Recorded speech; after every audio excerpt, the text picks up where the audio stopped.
If you want a few good to knows to make your life easier, stay tuned.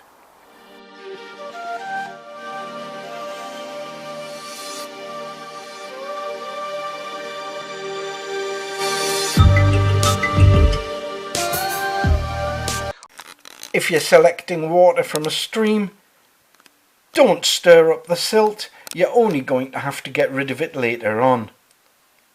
When you buy a new solar charger, it comes with a plastic film to stop it getting scratched.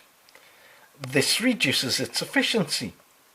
So get some stiff plastic, mark it, cut it to size and stick down one side with some good quality tape.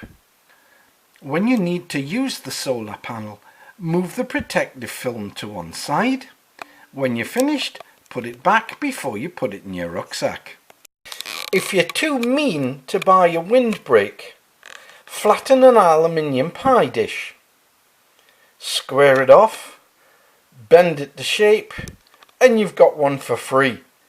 If your zip is sticking, rub it with a graphite pencil. Go over all the teeth and work the zipper up and down, and you should find it smoother than before. If you want to be seen, wear bright clothing such as white or high-vis yellow. If not, wear drab colours such as brown, green and grey. If your zip is wearing out at the bottom because it's coming away from the fabric, fasten it down with some nail varnish. It'll make it last 2 or 3 days longer, but really you're going to have to replace the zip. If an O-ring on one of your containers perishes or breaks, a field expedient repair is to use an elastic band. Loop it over a few times, put it on and screw it down tight. If you've an old, almost unusable ferro rod, glue it onto the side of your container and you'll get a little bit more life out of it. Most people are afraid of losing gear, so what they do is use a dummy cord around their neck. And also, a lot of people are worried about paracord strangulation. You can, of course, tie your gear to your webbing.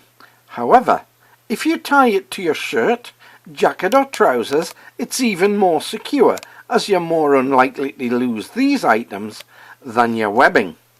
Before you do anything else, you need to attach a cord to your equipment. If your cordage is not up to scratch, replace it. Then tie a loop on the other end and pass it through a buttonhole. Or make a buttonhole sized loop and slip it over a button or use a slip knot. If you don't like these methods, make a big loop tied through your equipment. Then you can use a cord lock and fasten it up round a button, or make a lark's head and pass it through a buttonhole. If these don't appeal, you can use a snap lock carabiner connected to the dummy cord loop in your jacket. If you're really worried about losing equipment, have a backup in a spare, secure part of your equipment.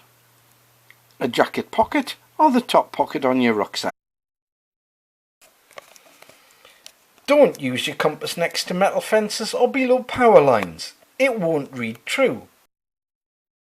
If you've got an electronic device in the field, charge it up before you go out and carry a spare battery.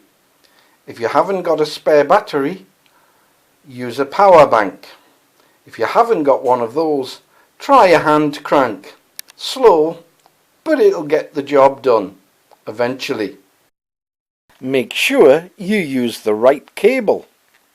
If you like these little tips, hit the like and subscribe button.